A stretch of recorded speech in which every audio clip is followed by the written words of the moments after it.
இந்த ஒரு விஷயத்தை புரிஞ்சு, இந்த பியூர் விட்னஸ் சமாதி பழக துவங்கும் போது உங்களை தாண்டிய ஒன்று உள்ளுக்குள்ள மலர ஆரம்பிக்குங்க. சமாதி பழக துவங்கும் பொழுது அகம் மலர துவங்கும். அகம் மலரும் பொழுது அகத்தின் நீட்சிமையான இகம் மலர துவங்கும். இந்த உலகத்துல பல பெரிய பெரிய நல்ல விஷயங்கள் தானாவே உங்களை நோக்கி ஈர்க்கப்படுங்க. செல்வம், உடல் நலம், நல்ல உறவுகள், மிகப்பெரிய நல்ல நபர்கள், அவர்களுடைய நட்பு, நீங்க உலகத்துல நினைக்கிற அத்துணை நன்மைகள் உங்களை நோக்கி ஈர்க்கப்படுங்க. இது போக அகத்தின் மாட்சிமையான பரம் மலர துவங்குங்க.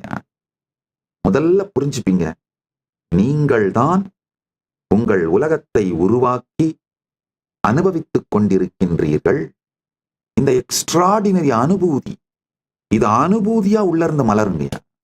அப்ப தெரிஞ்சிடும், ஆஹா, அப்ப எனக்கு என்ன வாழ்க்கை வேணுமோ அதை நான் ரொம்ப அழகா மலரச் செய்து கொள்ள முடியும். அப்பதான் தைரியம் வரும். பீயிங் யுவர் ஓன் பாஸ், உங்களுடைய தலைவனாக நீங்களே மாற முடியுங்கிற தைரியமே அப்பதான் வருங்க.